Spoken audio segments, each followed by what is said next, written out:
साधिभूताधिदैवं मां साधियज्ञं च ये विदुः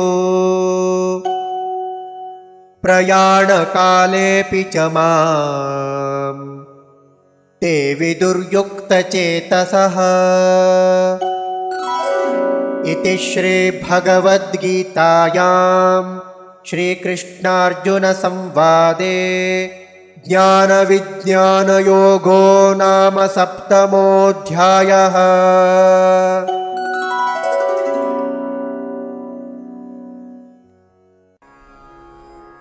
साधिभूत अधिदैवं मां साधियज्ञं च ये विदुः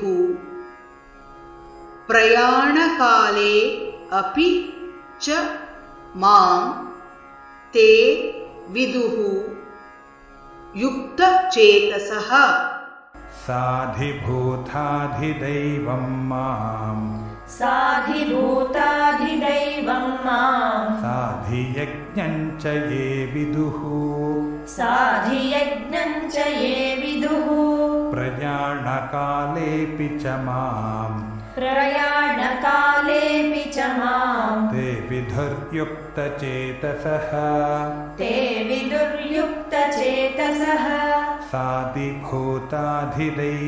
मां साधियज्ञं च ये विदुः साधिभूताधिदैवं मां साधियज्ञं च ये विदुः प्रयाणकालेऽपि च मां ते विदुर्युक्तचेतसः प्रयाणकालेऽपि च मां ते विदुर्युक्तचेतसः।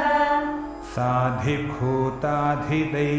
मां साधियज्ञं च ये विदुः प्रयाणकालेऽपि च मां ते विदुर्युक्तचेतसः साधिभूताधिदैवं मां साधियज्ञं च ये विदुः प्रयाणकालेऽपि च मां ते विदुर्युक्तचेतसः। तत्सदिति श्रीमद्भगवद्गीतासूपनिषत्सु ॐ तत्सदिति श्रीमद्भगवद्गीतासूपनिषत्सु ब्रह्मविद्यायां योगशास्त्रे श्रीकृष्णार्जुनसंवादे